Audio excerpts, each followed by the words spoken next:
Welcome everyone, Lance Scurv here, the Scurv Podcast. I am your host. Today I want to go in on a topic with surgical precision. When I say that, it means I'm going in on a certain type of individual. And many who hear it may think I'm speaking of them when it's not them I'm aiming at. Today we're going to speak about extremely beautiful women. Now, this doesn't mean every beautiful woman, and beauty is determined by the individual viewing the beauty. And we're pretty much speaking about the physical beauty. Now, we know in today's world that things have been warped. The natural attraction between men and women, and let's say men attracted to women, is very, very twisted. Men have become extremely perverse. Not that they weren't before, and I'm not throwing the brothers under the bus. No, I'm not. Because when a man is physically attracted to a woman, it's not because of her knowledge of the stock market or politics.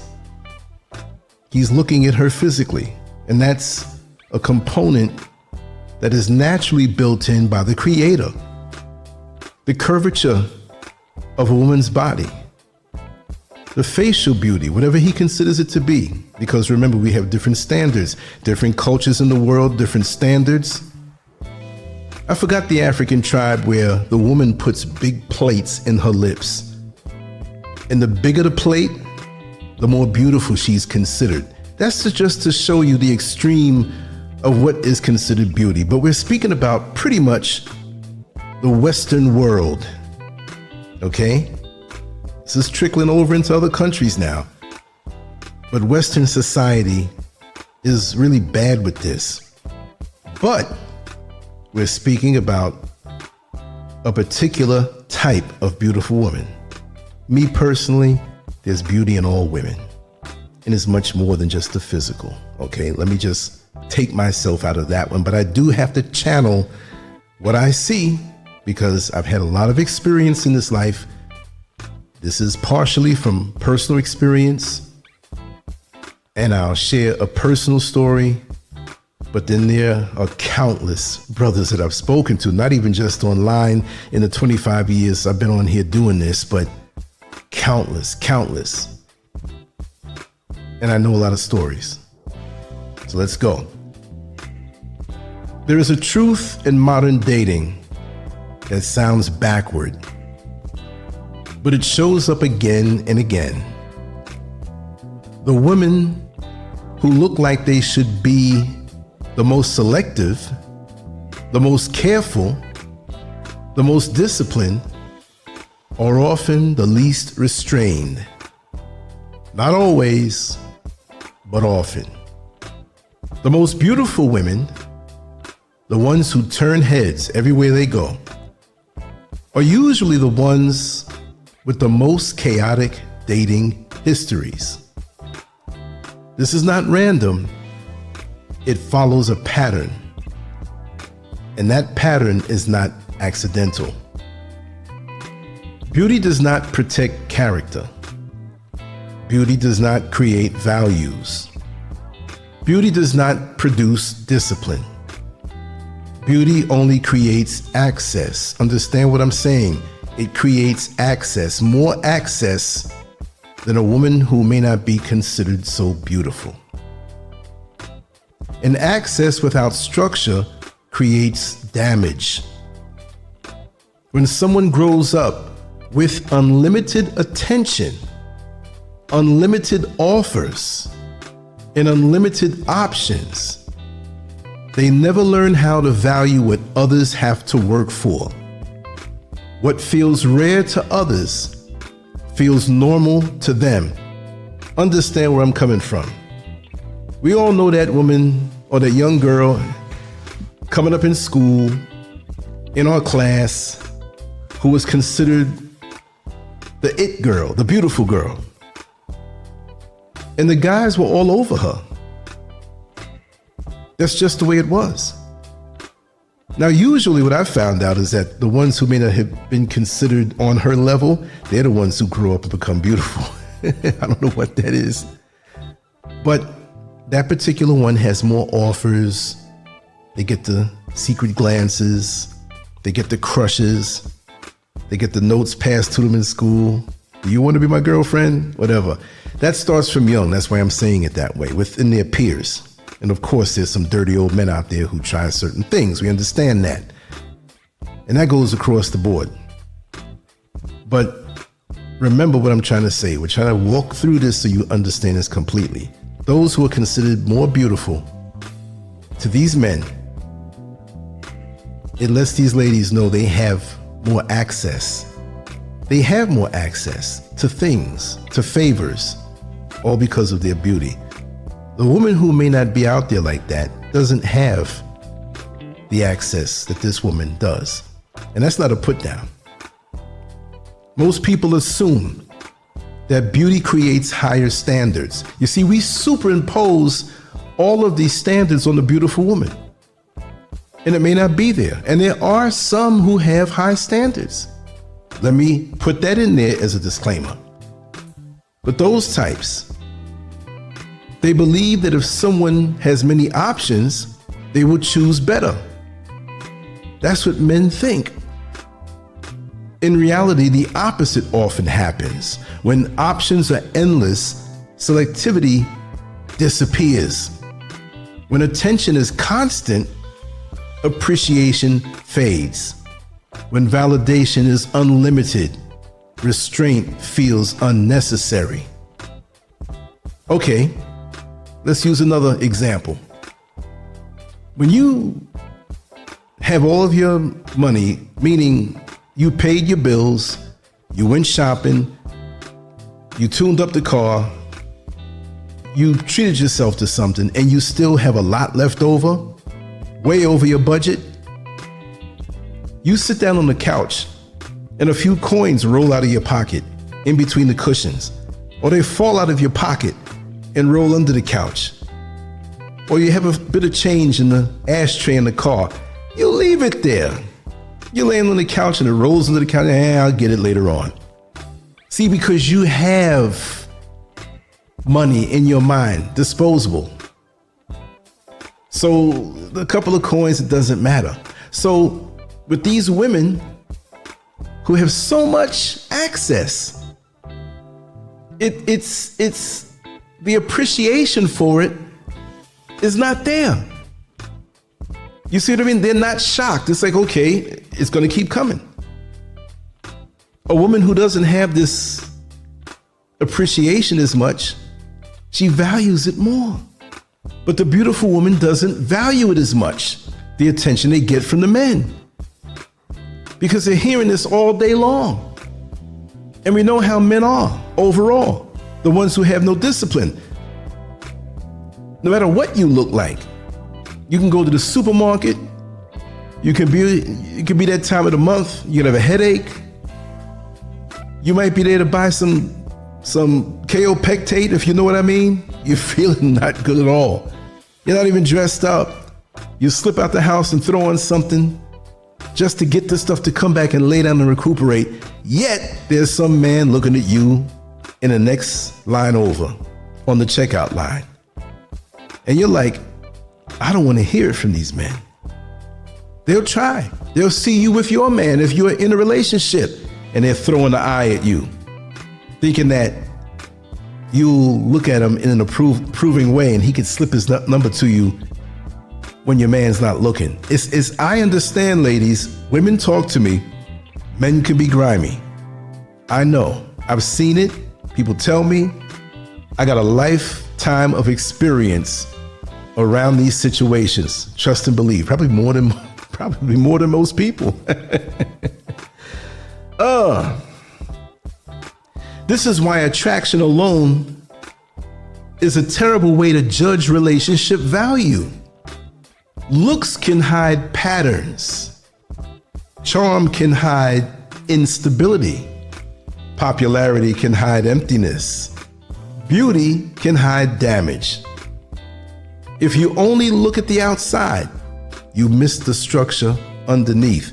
And that's what kind of triggered me off when I just thought something else unrelated, but it's kind of the same. Popularity can hide emptiness. Well, this had to be back in the early 90s. I was working in Home Depot. For those who don't know, that's a home, not just home improvement, but they have all home building materials and stuff. If you're out of the country, you don't know what that is. Huge place. I worked at the first one that was built in New York City, right? And I worked in the floor and wall department. And we had classes that we had to take because, my father had the business where he refinished custom floors for landmark properties. So I had knowledge of this stuff, but we still had to take their classes to be up to their standard, just in case there was somebody who didn't have that kind of experience with flooring and tile. So we went way out from Queens into Long Island. I forgot which store in Long Island it was. But we had to take some classes. So I was shocked when I saw one of the guys who was working in that other store. He had the orange apron on. He's just walking by. And I'm looking at him like I'm seeing a ghost. It was Ron Tufel, or Tufel. I'm not sure how they pronounce his name. But Ron Tufel, who in the late 70s, he was a very well-known bodybuilder. Well-known. He didn't win the top, but he was up there. And I first noticed him when he was in a controversial decision against bodybuilder Tony Pearson, who went on to do better than him. And when that decision was rendered in 1978, Ron Tufel was pissed. But he was a good bodybuilder. And I remember he did a posing routine in another show that I saw him in person. And he posed to this Earth, Wind and Fire song, In the Stone, right? So when I saw him, I said, Ron Tufel. He was a lot smaller. Maybe he stopped training. And I'm not knocking him, but he was working in the Home Depot. So, I think he was a lot better off before. So maybe he was going through stuff.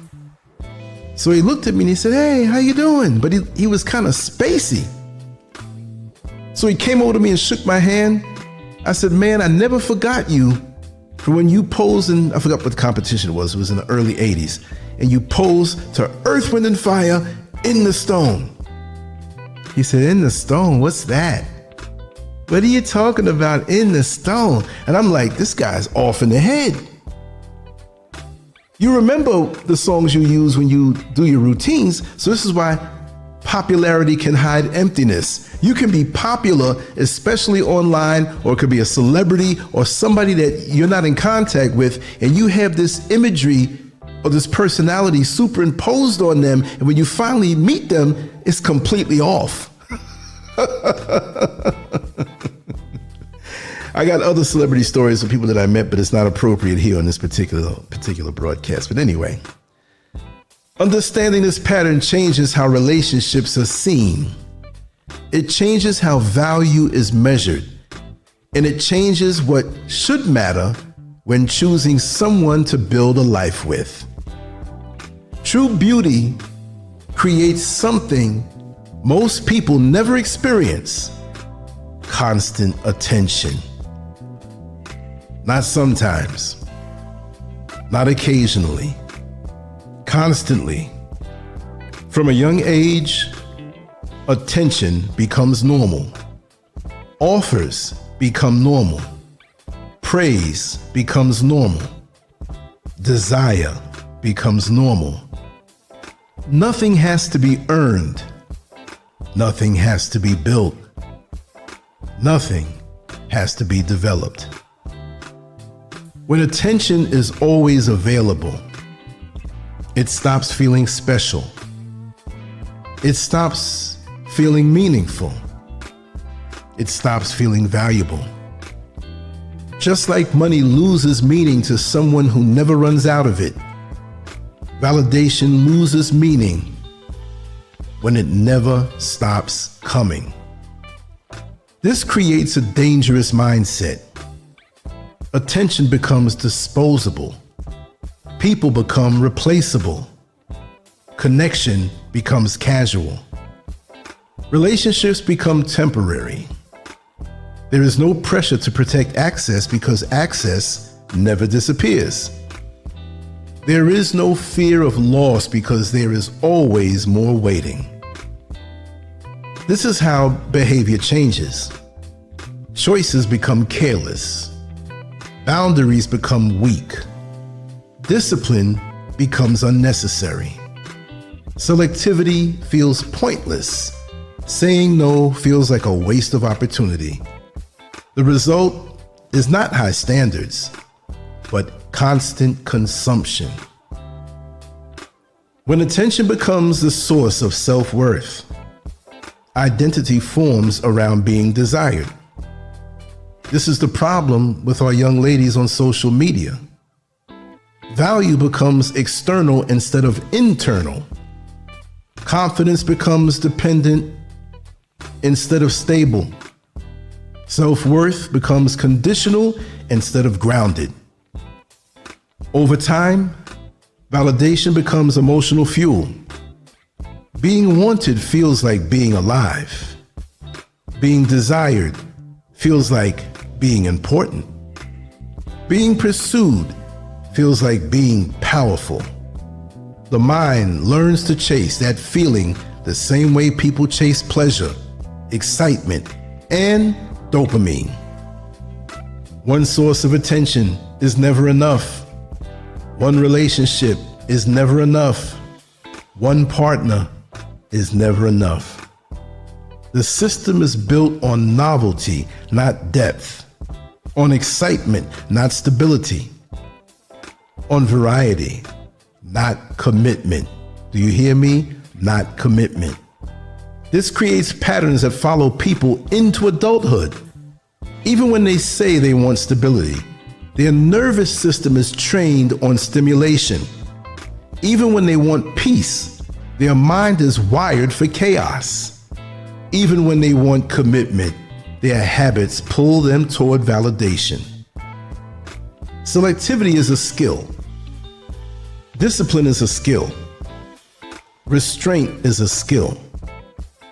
Standards are built through consequences. People learn boundaries when choices cost them something. When there are no consequences, there is no lesson.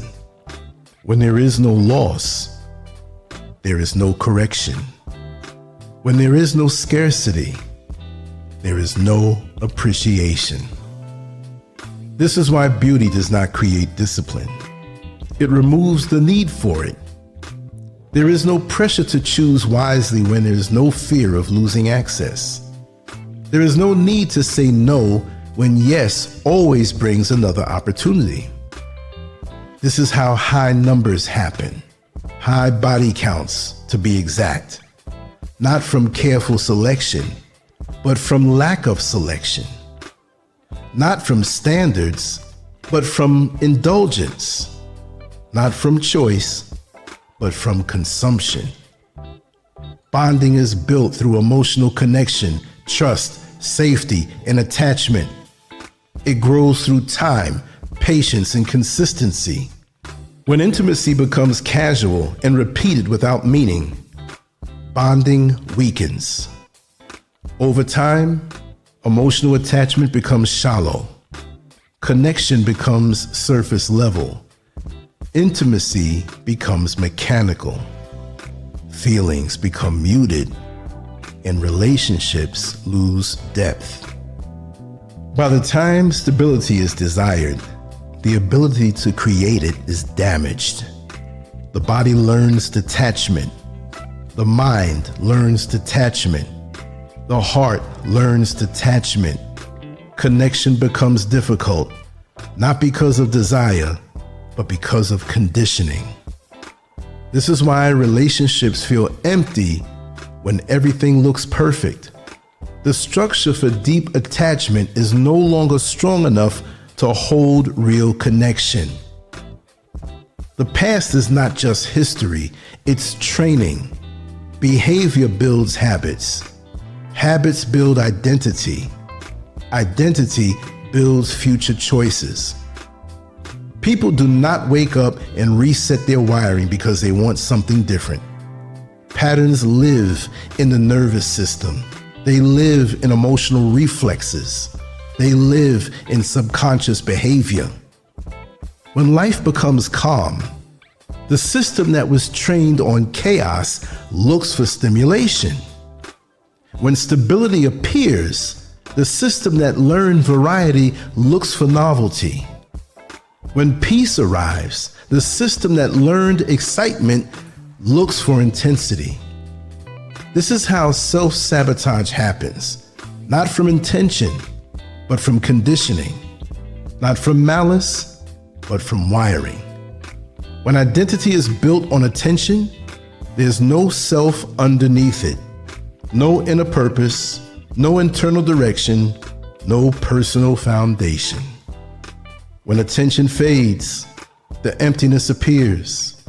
When validation slows, anxiety rises. When desire decreases, insecurity grows. More attention never fixes it. More relationships never fix it. More admiration never fixes it. The void is not created by lack of attention, it is created by lack of self. No partner can fill that. No relationship can heal that. No love can replace that. Real value is restraint with options, discipline with access, character with opportunity, stability with attention. Real value is someone who could have chosen chaos and chose peace. Someone who could have lived wild and chose structure. Someone who had access and chose boundaries. Beauty without character is not an asset, it's a liability. Attraction without stability is not a gift, it's a risk. Desire without discipline is not love, it's straight up danger. Beauty alone is not proof of value. Attraction alone is not proof of character. Attention alone is not proof of worth. These things are surface level signals that often hide deep damage underneath. The real danger is not in how someone looks, but in how they're wired. Remember that. Not in how many options they have, but in how they handle them. Not in how much attention they receive, but in what they do with it. Peace, stability, loyalty, and emotional safety matter more than beauty ever will. Calm matters more than excitement. Structure matters more than desire. Character matters more than attraction. Being alone with peace is better than being attached to chaos. Silence is better than noise. Stability is better than stimulation. Purpose is better than passion. See, attraction fades. Beauty fades. Attention fades. But character remains. Values remain. Discipline remains. Structure remains. The truth is simple. Beauty without character is just attractive damage. And damage, no matter how beautiful it looks, will always cost more than what it gives. Trust me, I know that from experience.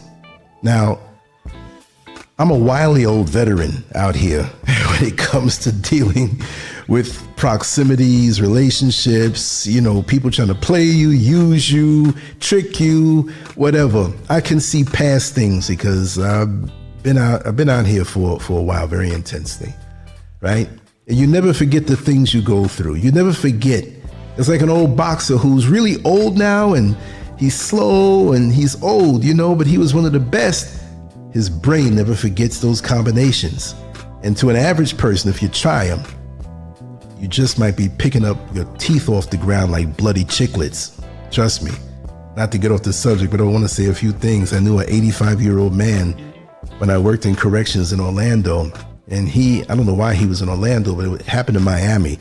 But I guess they arrested him there. 3 guys tried to stick him up. He was an ex-pro boxer, 85 years old. He had a store, he was closing it up, and they approached him. One had a gun, the other 2 had sticks or something. Well, he knocked out the one with the gun and beat down the other 2. 85. You can tell that when he was younger, he was something else. But he showed me in the cell some of his combinations, and he was pretty quick. His footwork, his balance, his execution. Let me tell you something. This 85-year-old man would probably beat, I'd say about 70% of most men out here that are much younger. So you never know. That being said, let me share an old tale with you before I sign off. There's a brother of mine that's going to hear this. He's going to know exactly who I'm talking to, so he knows I'm telling the truth. There was a young lady who walked into the gym over 40 years ago. About 45 years ago. Yeah, about 45 years ago. And the world stopped when she walked in. She was upright, didn't have 1 ounce of makeup on, but was so pretty, so fit. We found out later that she ran track in college. So you could imagine her dimensions and how she was shaped. She had to be maybe 6 feet, maybe 5'11". She was tall. She was muscular in a feminine way. You see, it wasn't a hard, ugly thing. She trained. She was fit. She was beautiful, college educated, intelligent, mannerable, great conversationalist, and had charisma about her. Everybody talked about her after she left the gym that day. She joined. Every time she walked in, she was so magnetic without trying. She wasn't looking for attention. It's the way most women look for attention. I'm not saying most women do, but the ones who do, those, she didn't have to. It was just a pleasure. And most of the guys in the gym were googly-eyed over her. And it wasn't just a lust thing at first. So slowly but surely, she got around different people. And people trained with her, and they got to know her. She never went out with anybody, it seemed. And you know, in gyms, especially back in those days, not the spas now that are so bleached and so sterile and nobody talks to each other. We were competitive bodybuilders and others that were in the gym, so we talked. So she came around me a lot. And the calisthenics behind closed doors happened one time, okay? But there was someone else that I knew that we did find out that those things happened, but her cover was so smooth. Things happen. We're young. I mean, I was a teenager, right? So coming into my early 20s. So we spoke and then we watched. Wouldn't you know that this woman that we held in such high regard, who was she was a real sweetheart. She had a problem. She had unlimited access with men and she was used to it. That was her drug.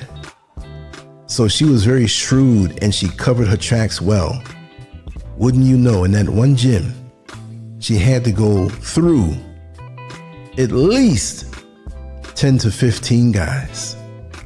And they all felt that they were keeping a secret. Let's keep this between you and me, is what she'd say. I have a reputation.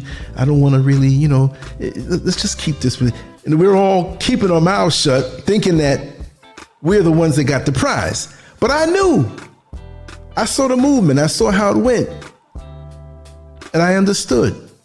And my friend did too. But she ended up really not even just, she had a problem. She had a problem. I found out that she was a paranoid schizophrenic, and there was a part of her that was sometimes very depressed and suicidal.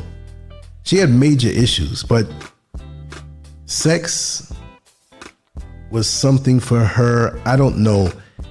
It was a validation and the attention, but she had so much of it, and this is one of my first lessons with this type of woman, and this is why I would say the things I said in this particular monologue, because it's true. And again, this is not every beautiful woman, because you can choose, you can make choices. So when you find a beautiful woman who knows how to keep herself, disciplined, not biting at every offer, chooses her own peace and not chaos, you got a good thing. But the reputation that she had went on, and I mean, it spiraled all over the city. It was like everybody there were guys that, and I don't knock anybody. There were guys that she casually, one time like with me also, right? But casually, some people who are like, yo, what are you doing laying with that dude? You know what I mean? And people were just straight taking it. There's one old white dude that was driving her home from somewhere, a competition or something. He knew her reputation. He pulled over the car, put his hand on her leg, got out. It was a tiny car too. They went down an alleyway. He pulled her out the car, bent her over. And all the while she's no, and pushing back on him. He got what he wanted and that was it, and told everybody. Well, the rumor has it, that's why I'm not saying names, that she transitioned in the late 90s from HIV. Doesn't surprise me. It doesn't. I saw her one time, I think it was 95 or 96. It was in Queens.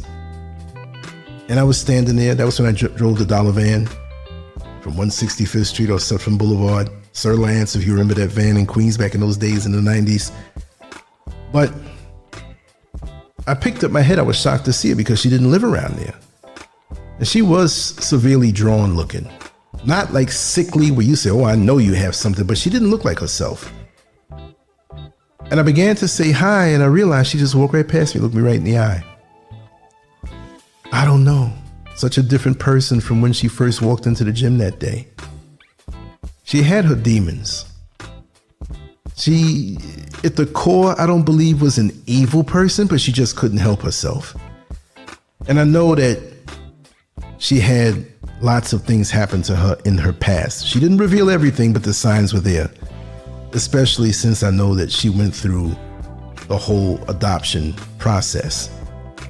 So we'll keep that name to ourselves, but she's very beautiful and somebody that most men would be proud to marry and make their own. But you have to check the wiring of that type of woman. I mean, you have to check the wiring of any type of woman you're going to commit your life to. So this is not to demonize women. This is to let you know what can happen to those who are considered so beautiful, so irresistible. And men, lots of times we see red flags, and because they have such a beauty, and if you get involved with them sexually and those soul ties are made and you're gone, the red flags, you're not going to see them. And if you do, you're not going to want to see them. You're filling the blanks.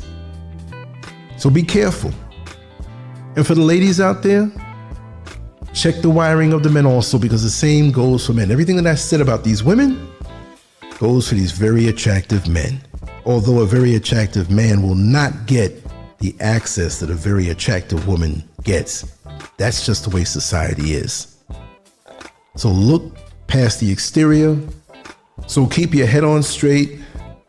Don't get caught up in the surface appearance of an individual that will take you off of your better judgment. Because we all know the horror stories and disasters that can happen.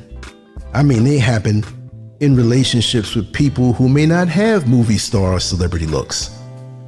So it can happen with anybody. So be careful. And the best thing to do is take your time and get to know a person. Over time, you could never go wrong that way. Anyway, I hope you enjoyed this. I hope this opened your eyes. If it didn't and you already know, pass it along to somebody who may not know. But there's always another level to what you see. And that's how you learn, when you observe what's around you. and you go deeper. Anyway, I'm on to the next one. Lance Scurv out. I truly appreciate you being here. I truly appreciate your comments. Go to lancescurvx.com to get all of the content that I can't put on social media that may be more adult. There's something coming this week. So make sure to go there and sign up with your email so you can get everything directly into your inbox and nobody can shadow ban it. All right? Take care. Talk to you later on. Much love. Lance Scurv out. Peace.